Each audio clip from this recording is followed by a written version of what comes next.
Hello, everyone, and welcome to another episode of the 404. It is Friday, September 16th, and we've got still no Jeff Backlar. I am Russ Frushtick, your host for one more week, and then Jeff comes back, and we will continue to share hosting duties.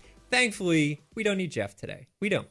We've got a much better guest, and his name is Dan Ackerman. Welcome, Dan. Hello, Jeff. Hello, good to be here. I almost said hello, Jeff. Oh, my God. You're so used to it. So used to seeing him here. Dan is the editor of CNET. Is that still accurate? I think I'm a section editor. That's some job title they made up for me. Dan is a very fancy person at CNET. He's been here for, I'm going to say 11 and change. 11 and change and years. I'm still only about halfway up the seniority list. Pretty amazing. And has been a tech staple for as long as I certainly can remember.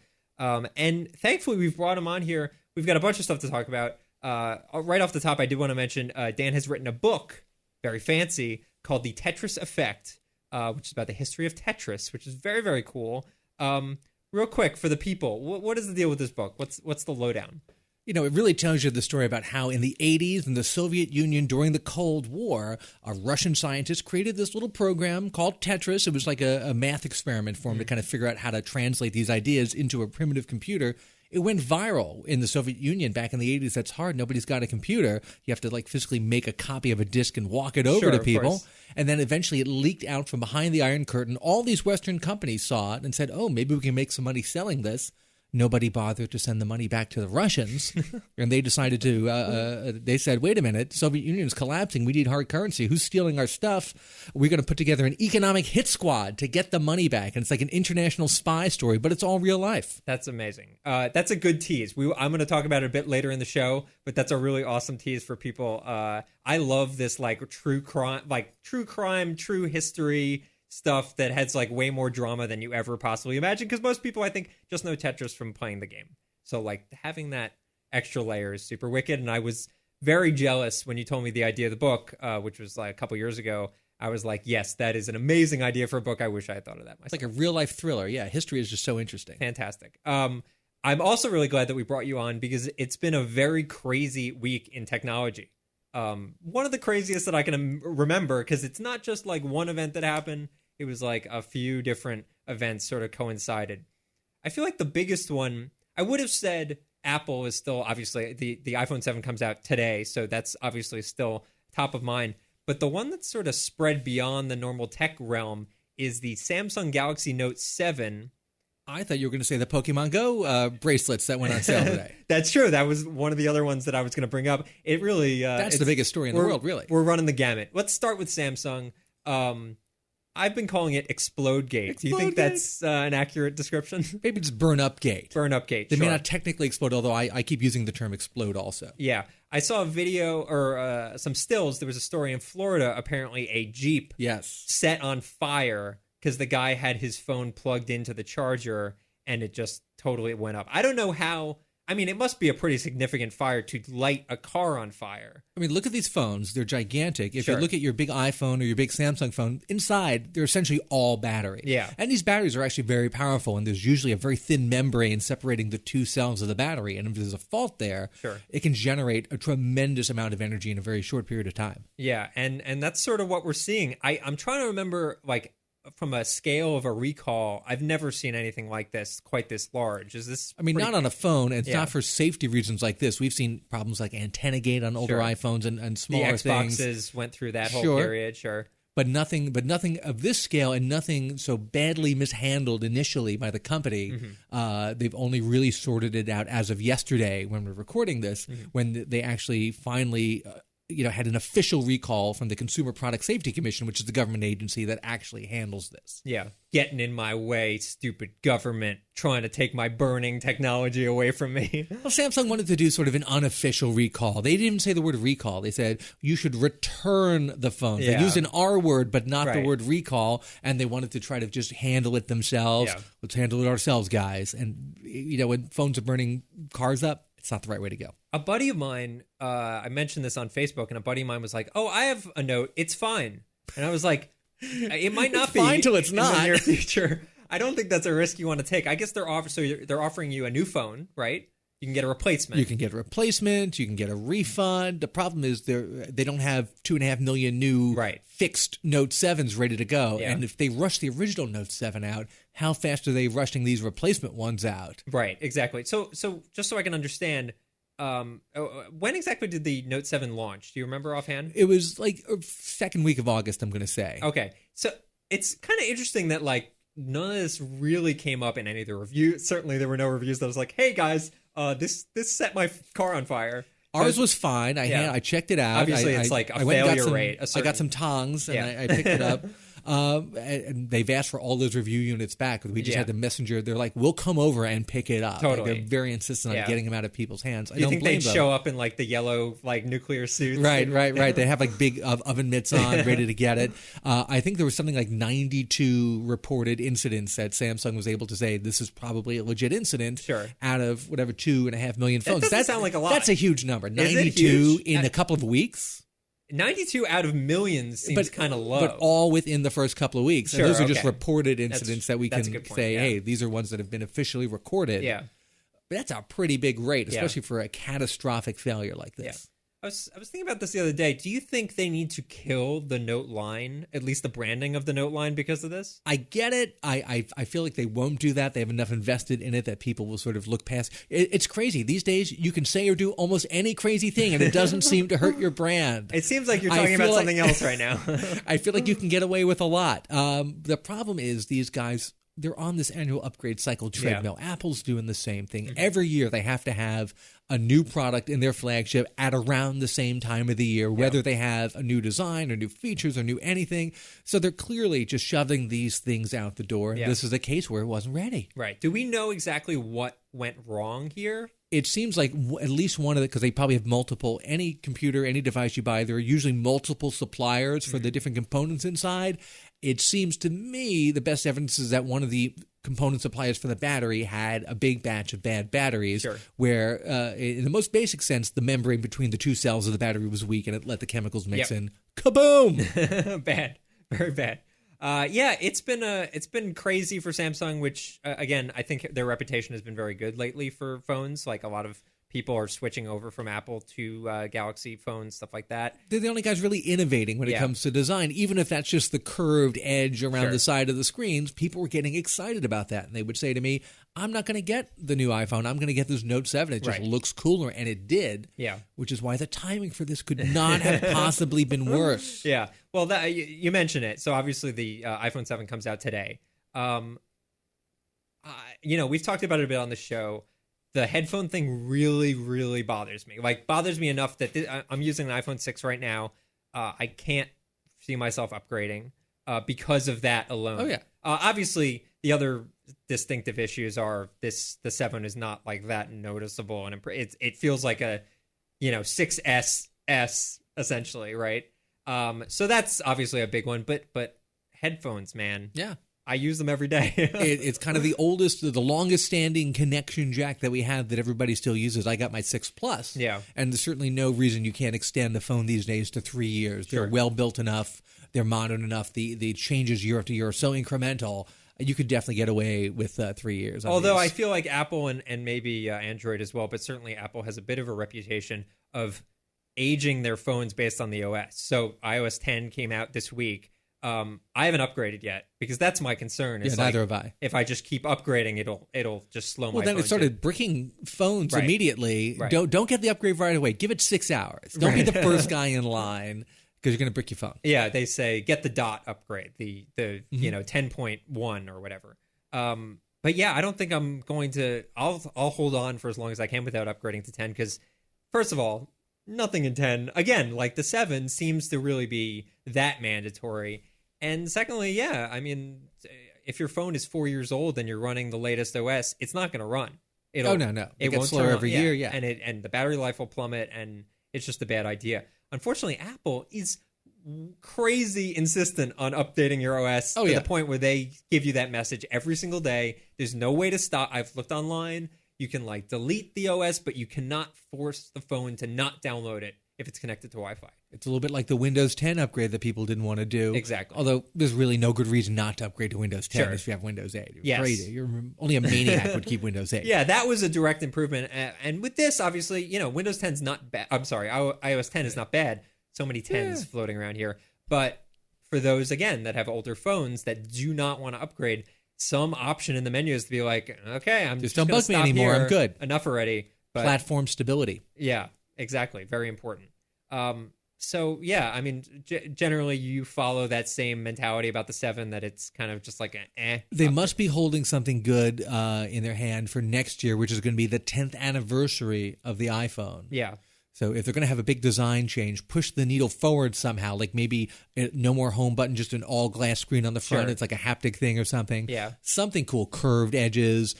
It's got to be next year. Right now, there's no the 7 has no button as well, right? It's just a flat surface with haptics inside. It feels like it's almost like the touchpads on the new MacBooks, Sure. where there is a little bit of a multi-point depression, but it's not quite the same. It's more like a shift. It's more Right. like a little nudge that feels like you're clicking, but it feels like the entire bottom half of the phone is hinged and clicks down.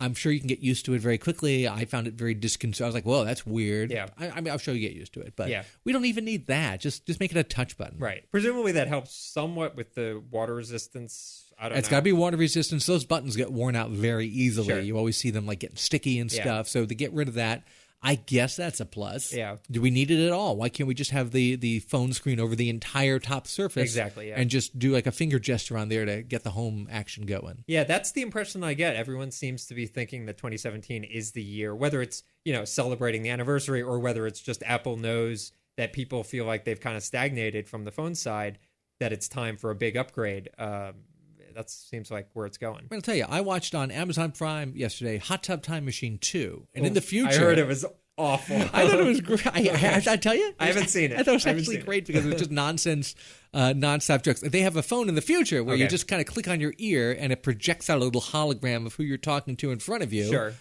That seems like the way to go. Do we really need the physical device to hold up to our face and talk into anymore? I vote no. That sounds like Google Glass, but that sounds I'm going to call this the Hot Tub Time Machine 2 phone. okay. I'm fair ready. enough.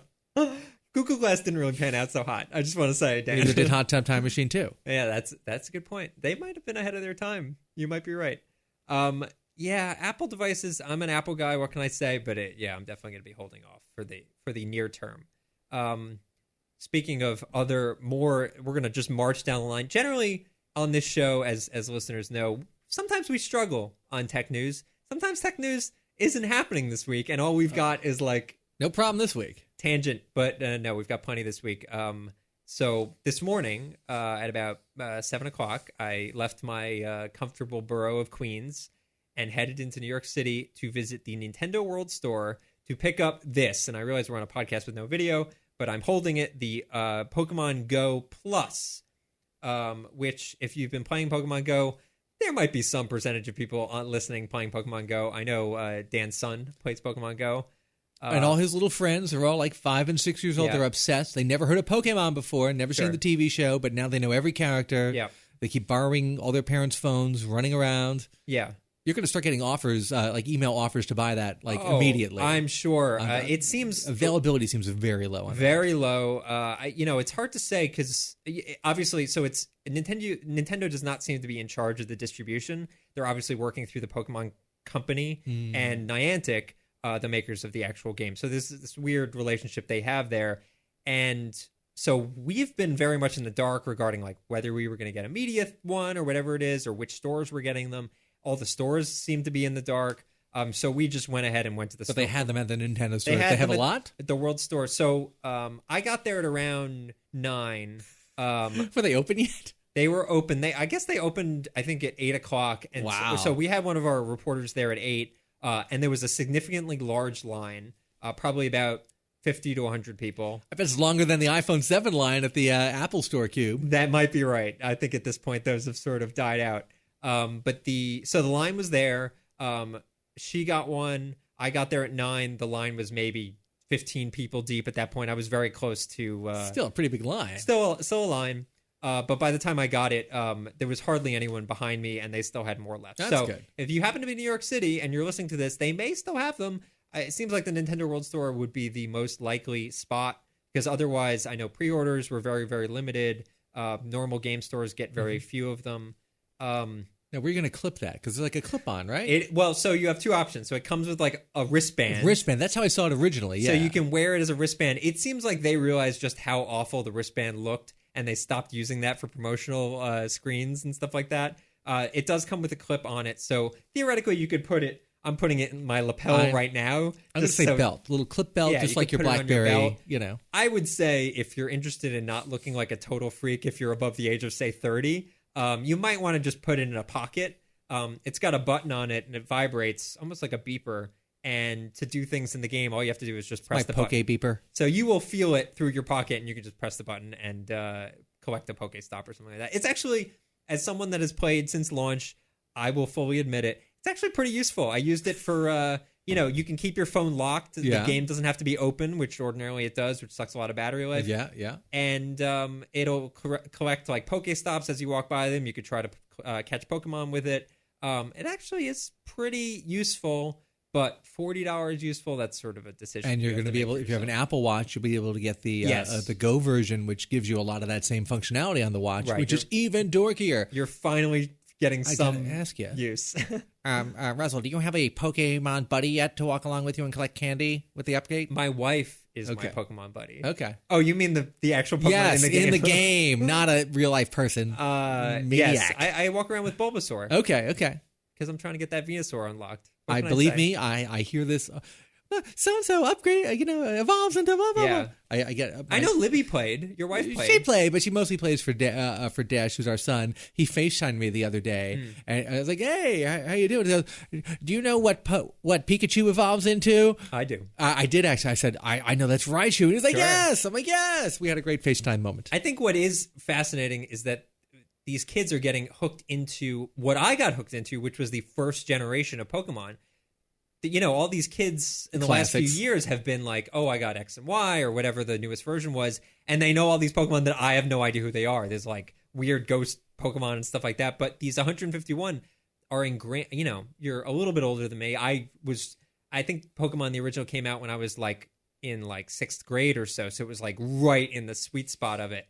And so I know them really. So it's like a cyclical, it's all starting over again. A new generation. It is. It makes me. And now they're obsessed. Now nostalgic. I have a Pokemon like encyclopedia book at home. Sure.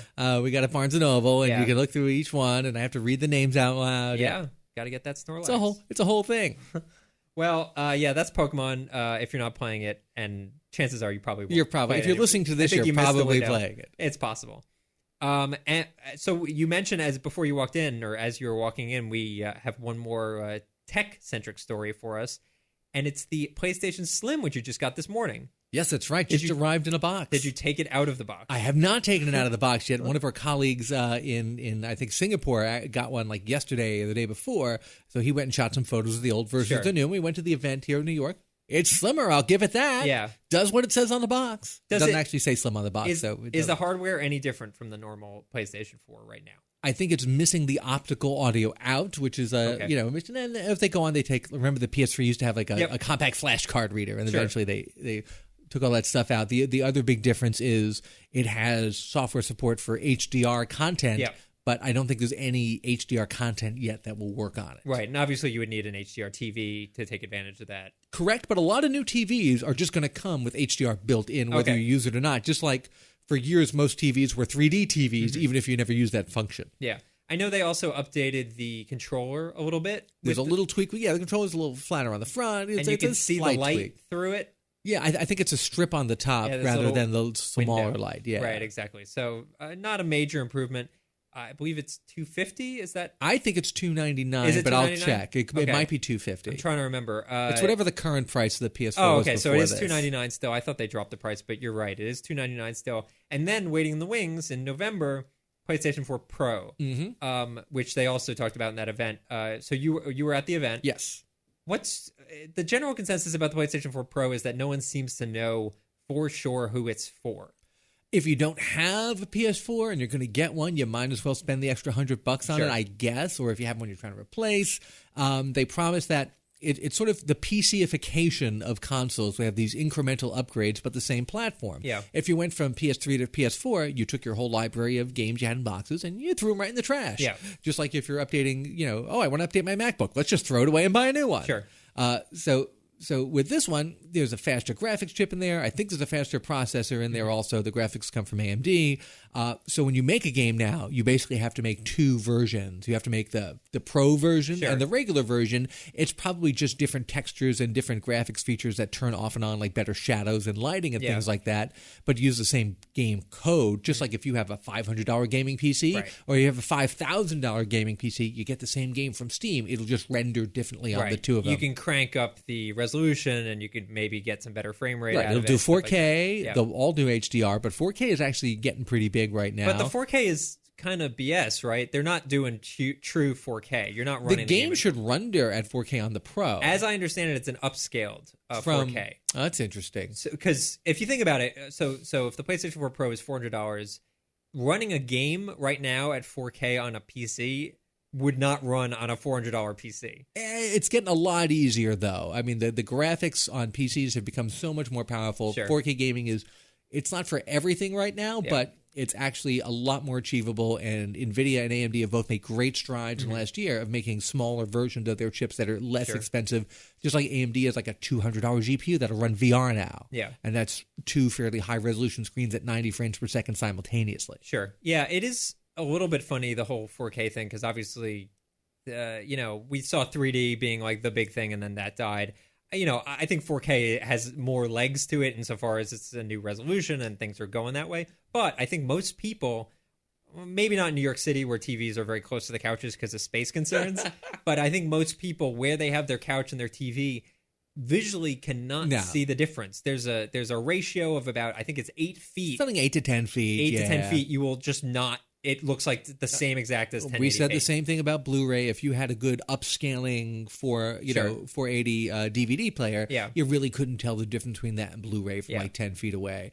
It's true, but the TVs are coming with 4K screens built in, which is good for other stuff if you want to have like other apps and things on there. Yeah. I get it. And they're coming with HDR. They're just going to be features that are there, but your cable signal's not going to start coming in 4K anytime soon. Yeah. And, I know Netflix does program some of their shows in 4K, I believe. And in HDR. And HDR. And Amazon also, but right now those are only available through the TV-based apps. I see.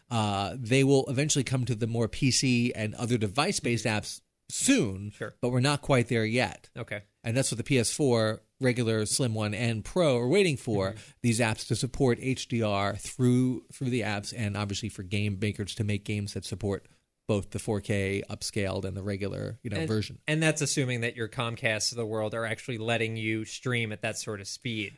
That's usually fine if you go through the TV app. They're not blocking you from that. But if you just plug if you have a laptop with a 4K screen, you can't go to the Netflix website and start streaming 4K or HDR or anything like that yet. The dream is still alive. You'll probably never notice. It's like, it's brighter and darker at the same time. You know what I think makes a much bigger difference? Having an OLED screen. Yeah. Love those. I just tested the first couple of laptops with OLED screens. Okay. One of which was a Yoga from Lenovo, a 14-inch, and the other one was a 13-inch Alienware gaming laptop. Okay. With an OLED screen. Amazing. So where are you seeing that most? In the blacks, or are you seeing it? It's like you have a junky old TV and a super fancy, nice looking TV screen next to it. You just go, wow, that it's really a clarity pops. thing. It's like a contrast thing. It's bright. It's contrast. The blacks are the biggest. The test you can do is you look at the bezel around the screen and a black scene, and if you can't really see the difference between the black part of the screen and the black bezel, that's the OLED difference right there. Okay, but it's one of those things you really do have to see in person. Yeah. Are you paying a significant premium for an OLED? $150 maybe on one of these laptops, maybe a little bit more. Eventually, we'll see more laptops with them. Right now, they're not really making them in screen sizes bigger than like 13 or 14 inches. I think there's 3 you can get right now. The Alienware, the Lenovo, and Samsung actually makes a tablet with an AMOLED screen, which is essentially the same thing. Yeah. Do you know what's the Alienware called? It's just the Alienware 13, and it's one option that has an OLED screen for, I think, $1,600. I was talking to a friend of mine about gaming hardware, PC hardware. Oh, yeah? And the common occurrence of gaming PC hardware being named the lamest possible name. Oh, of course. it'll be like Predator or Extreme 3000. Oh, the Predator. And Predator's there'll an be, like, Acer an line. eagle. Yeah, and those right. things look like tanks. They look like Yeah. they look like space tanks. They have these giant treads on them. And the marketing comments on the marketing quotes on their website for it are like, "You dominate the game with our mega chill cooling channel." Oh, Please, it's just horrible. stop. I just want, like, I guess Make it Alienware, nice. I'm glad that they're naming it, like, kind of tame, but it's still, you've got, like, the glowing alien eyes. I Like, know. I just want, like, a gaming hardware machine that is just, like, a plain box. Yeah. And it plays video games. You know who does that well? Velocity Micro does that well. They Hmm. make just plain boxes that look pretty good.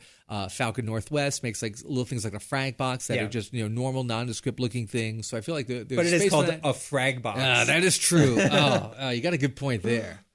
Okay, well, I think that's it for tech stuff, right? Because I do want to talk more about the book. All right. For people that have not gone through the process of writing their own book and actually getting it published, let's just baseline it. Like, you came up with the idea.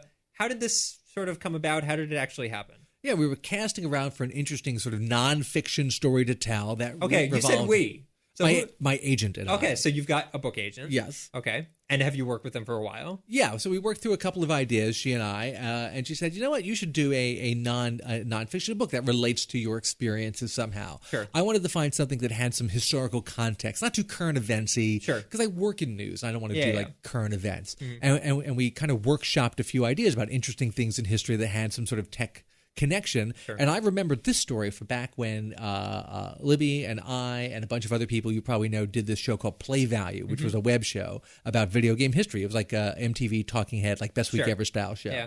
One of the episodes was on the history of Tetris. I was like, that's kind of an interesting story. So I did some research. What I realized was it's not really a game history story. That's all in there. It's a startup story, except for instead of the Silicon Valley startups we talk about today, it's a startup from Cold War Soviet Union Russia, Right. where a guy improbably created this huge technological hit that's probably the most important technology to come out of the Soviet Union since Sputnik. Sure. I was like, wow, that's really got some relevance. And we have all this tension with Russia now again. And this is the Cold War, so lots of Western versus Russia tension back then. I'm like, there's another great parallel. And it's just a story about a bunch of interesting characters. Guys like Alexei Pajitnov, the guy who created Tetris, Hank Rogers, who's the guy who sort of brought it to the Game Boy and like traveled the world to make it work. Guys like Howard Lincoln, who was a famous Nintendo lawyer who everyone has great stories about. Minoru Arakawa, the guy who started Nintendo of America and made Miyamoto, the figure he is today, and basically got the NES into people's hands in the U.S. So I said, this is a great startup story about great characters, Sure. and that's why I knew it would really work. What was Alexei doing, like, before, like, was he trying to make other games and this just happened? Or? He was a computer researcher at the Yeah. Russian Academy of Sciences. Okay. And he was actually working on, this is like 1983, 84, Sure. some very high-end stuff. He was working on artificial intelligence. He was working on voice recognition, things that we don't have mastered today. And he was doing it on these computers that were so primitive. They were like Soviet knockoffs of American computers from like 10 years before that, from like the 70s. Yeah. And that's like, they had punch cards and stuff, So he figured out how to recreate in his spare time one of these little puzzle games people used to play where you fit the blocks into Sure. a box called Pentominoes. Yeah.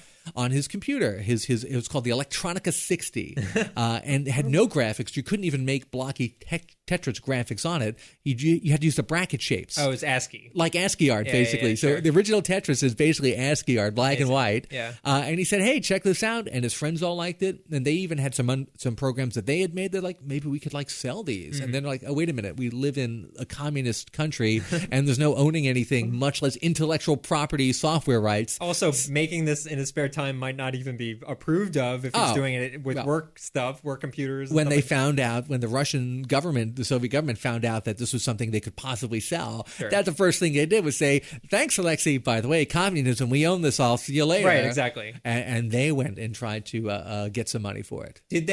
So that was before it became a worldwide phenomenon? Was Russia knew, hey, we could actually sell this? Some very clever Western software publishers and salespeople ran across it. One guy found it in Hungary at a school there. Hungary was behind the Iron Curtain, but it was a more open society.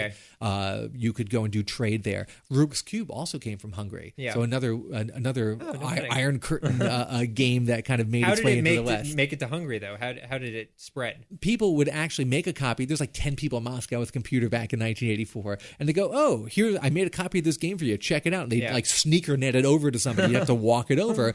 And eventually somebody sent a copy to this computer school in Hungary. And a guy named Robert Stein, who was a Hungarian immigrant to the UK, who came back to find cheap software to buy in Hungary and resell in the West, said, oh, this looks awesome. I wonder if I can license this. And he's like, hey, does anybody in Russia know about this game? And nobody would really get back to him. He's like, I'm just going to start selling it. Right. Yeah, because who's going to stop him? And then he sub-licensed it, and it was sub-licensed all around the world. And then the Russians essentially took over like full licensing rights just because. Yeah, he sent some, they used to call them telexes, a very early form of fax to the Russians saying, hey, let's do a deal. And they were like, we could talk about this. And he took that as a thumbs up to start doing business. It's like, don't worry, I got this taken care of. I'll send you the money back eventually.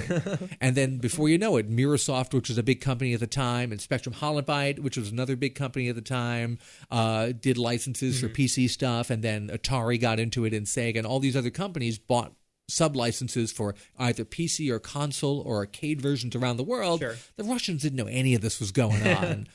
You eventually end up with a very complicated situation where three different groups of people are racing to Moscow at the same time to finally actually get a real signed deal for this stuff. And who would they even get it from if effectively, he didn't own it? They eventually figured out that they needed somebody to look after these rights and try to get the money. So the Russians gave it to an obscure trade group named Elorg, which is like the initials to have for Electro Transmorchika, or something Russian. But if you spell it all out, Elorg, it's like a James Bond villain organization. And they were very mysterious, partially because they didn't know what they were doing.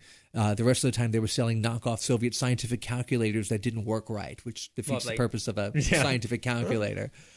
So our buddy Hank Rogers, who was the Japanese-American Dutch publisher who Nintendo sent behind the Iron Curtain on a secret mission to get the rights for their top secret project, the Game Boy that nobody knew about yet. He had to go to Moscow on a tourist visa and then literally search Moscow to try to find these Elor guys and get an audience with them. And he pulled it off. He just walked in the door and said, hey, I want to talk to you guys about Tetris, after literally hiring local fixers to help him find the offices and stuff. And knowing that Robert Stein, the guy from Hungary, and Kevin Maxwell, the son of Robert Maxwell, who's a big UK media baron, like the Rupert Murdoch of his day, were both coming to Moscow the same week to try to sign the same deal. And he's like, I don't even know what the address is. I got to find these guys. Yeah, so Nintendo essentially got the rights, and that's how the Game Boy phenomenon There were a lot of places where it could have gone horribly off the rails during those couple of weeks of Moscow, but eventually they said, "Okay, you can put this on this new device called the Game Boy," and that's that killer app, that perfect marriage of hardware and software. I mean, you can't think of any better pairing than that super primitive Game Boy, which was sort of Apple-like in its minimalism. Yeah, it wasn't primitive when it came out. You could have made a much more advanced handheld at the time. The Atari Lynx came out right around the same time, and that had a color screen and a higher resolution. What Nintendo did in their R&D lab was they stripped it down to the bare minimum. Monochromatic screen, low resolution, just the two buttons and the little D-pad, and make it run on AA batteries. And those were the tenets that made it successful. What game is going to work like that? Turns out Tetris did. Right. And very, very little else. And they sold 43 million, combo packages of Game Boy and Tetris. It was the Pokemon Go of its time. It really was. The parallels are so interesting between Pokemon Go and Tetris because they're both games that work internationally without any real translation needed. You don't need to know anything about them. They don't really have a storyline. Pokemon Go, I guess, has kind of a storyline, but you can just ignore all that. But you learn them just by picking up and playing. Right. And anybody can just pick up Pokemon Go and you'll figure it out in a few minutes. Debatable. There's some weird esoteric stuff in that. But they don't come and tell you what it is. You're right. You just have to figure it out. And with Tetris, you just pick it up and you figure it out. What would the subreddit for Tetris look like back in the day? Where is the skinny piece? Z-blocks. Why would it show Left up? Z, right Z. Oh, man, I hate those Z-blocks, man. They're Least the worst. favorite piece. That is why you could not have mathematically an infinite game of Tetris. Mathematicians have figured out, and there's a chapter on the math of Tetris in the book, that a game would most likely end at around 69,000 pieces no matter what.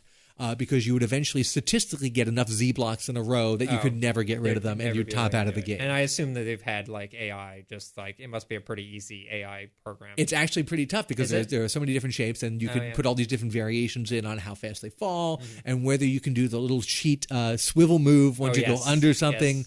So there's a ton of variations on it. I assume, I don't know if you went into it in the book, but I assume that there's some sort of tournament, like regular King of Kong style. There is. I just got an email from the guy who runs the Tetris World Championship yesterday. And that's super interesting too. That there's less of that in the book. Yeah. It's really more like this Cold War spy thriller thing with some timeouts to talk about the science, all the different scientists who have used Tetris and its addictive qualities and how it's used to treat PTSD and stuff. Sure. But there are tournaments that go on today. It's like very King of Kong like. Yes. Yeah. A lot of personality, a lot of character.